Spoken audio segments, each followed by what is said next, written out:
Nëse neve na ka krijuar Zoti, atëherë kush e ka krijuar Zotin? Këtë pyetje bëjnë shumë ateistë, mirë po kjo është si të pyesësh se nëse një bukpjekës ka pjekur bukën, atëherë kush e ka pjekur bukpjekësin? Pra duket si pyetje e zgjuar, mirë po faktikisht nuk bën sens. Çdo gjë që ka filluar të ekzistojë në univers ka nevojë për një shkak që të ekzistojë. E nëse Zoti ka nevojë për shkak që të ekzistojë, atëherë nuk do të ishte Zot. Do të ishte thjesht një hallk më tepër në zinxhirin e efekteve që kanë nevojë për një shkak.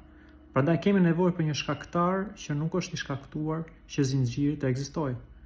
Nëse do të kemi për shembull një snajperist, i cili ka nevojë që të godas objektivin e tij, mirë po që të godas duhet që të marrë leje nga shefi i tij.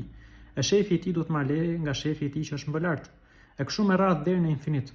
Atëherë themi se snajperisti nuk do të godas asnjëherë. Prandaj, ose do të pranosh që kemi një shkaktar që nuk është shkaktuar, që ka bërë që neve të ekzistojmë, ose atëherë duhet shpjegosh se si kemi filluar ne të ekzistojmë.